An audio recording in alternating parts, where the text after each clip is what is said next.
देश के संसाधनों पर पहला अधिकार देश के मुसलमानों। अभी तो हमारा एक एमएलए है, जिस दिन 6 से 8 एमएलए हो गए उस दिन कोई माई का दूध किसी ने नहीं पिया जो कौम की तरफ आंख उठा के देख लेगा और मैं अपने कौम के लिए अपनी जान दे दूंगा। नमस्कार, वेलकम टू बीवीएन। मैं हूं संजीत। नाउ रिसेंटली एक डिबेट में अनुराग भद्रा की बड़ी बेइज्जत हुई है, जिसमें कि बीजेपी की प्रवक्ता सिद्धार्थ यादव बुरी तरह से उनको इंसल्ट करती है बाहर स्टूडियो में। साथ ही में हारे को टक्कर देने वाले अनुराग भद्रा को वहां पे बैठे ऑडियंस भी बहुत सारे सवाल पूछते हैं, जिसका जवाब अनुराग भद्रा के पास नहीं होते। चलिए देखते हैं इस डिबेट को। बार बार आप हिंदू मुस्लिम कर रहे हो। अरे हिंदू मुस्लिम कहां हो गया? ये हिंदुस्तान है और हिंदुस्तान में रहने वाला हर व्यक्ति हिंदुस्तानी है और वो हिंदुस्तानी चूंकि उसको हिंदुस्तान की संस्कृति और संस्कार मालूम है, क्योंकि हिंदुस्तान तभी इस विश्व में विश्वगुरु जाना जाता है क्योंकि ये गुलदस्ता है। यहाँ हिंदू मुस्लिम सिख ईसाई अगड़े पिछड़े सब एक साथ मिलकर रहते हैं, तभी लोग पूरा विश्व कहता है देखिए हिंदुस्तान की तरफ देखिए सब लोग कितना मिल बांट के आपस में रहते हैं। ये हमारी पहचान है। आप उसकी पहचान खत्म कर देना चाहते हैं। आप चाहते हो कि नहीं हमारी ये पहचान खत्म हो जाए सिर्फ सत्ता पाने के लिए, क्योंकि आपको सत्ता पाना है इसलिए आप डिवाइड एंड रूल करना चाहते हो, अंग्रेजों के पच्चीनों पे चलना चाहते हो। क्या औकात बता रहा हूँ सर, बुरा नहीं मानना सर। थोड़ी देर पहले इनके इंडी ब्लॉक के अलायंस के एक नेता है अब्बू आजमी, जो भाषा भी इन्होंने यहां यूज करी ना, मां का दूध किसी ने नहीं पिया। अभी एक मंच पे समाजवादी पार्टी के नेता अखिलेश जी साथ में खड़े थे, उनकी वीडियो सोशल मीडिया पे चल रही है और वो कह रहे हैं अभी तो हमारा एक एमएलए है, जिस दिन 6 से 8 एमएलए हो गए उस दिन कोई माई का दूध किसी ने नहीं पिया जो कौम की तरफ आंख उठा के देख लेगा और मैं अपने कौम के लिए अपनी जान दे दूंगा। ये सेक्युलर है, ये संविधान के हिसाब से लिखा है। ये किसकी बात हुई? ये पहली बात। दूसरी बात अंजना जी बहुत अच्छी बात कही, पूरा देश एक गुलिस्तान है, पूरा देश सब हिंदू भाई सिख भाई सब एक है। हाँ। ये तो बहुत अच्छी बात है। पर मंच पे ये बात बोलकर मंच से तो बोलेंगे कि सब लोग एक है। क्या मजबूरी हो सकती है देश के प्रधानमंत्री की खड़े होकर के ये कहने के लिए कि देश के संसाधनों पर पहला अधिकार देश के मुसलमानों का है? कान खोल के सुनना। सुनाइए।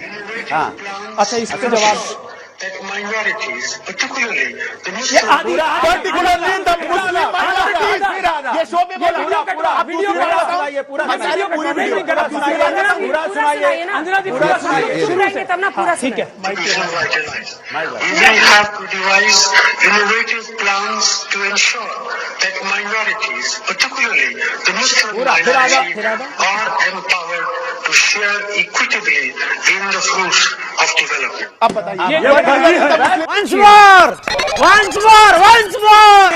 अभी मोदी जी का भाषण सुना, उन्होंने पहला शब्द राष्ट्र बोला। आपका एक नेता, नाम नहीं लूंगी, कहते हैं कि राष्ट्र नहीं है भारत, राज्यों का समूह है। क्या संविधान नहीं देखा? और पार्लियामेंट के अंदर हजूर कह रहे हैं हिंदू हिंसा करता है, हिंसा करता है, हिंसा करता है। सुनो, जब टोका गया, सुनिए जरा, सच सुनने की हिम्मत डालिए। जब टोका गया तो कहते हैं आरएसएस भाजपा 240 सीटें, एक मिनट अब भदौरिया जी, 240 सीटें जो आई हैं क्या हिंसकों ने दी है?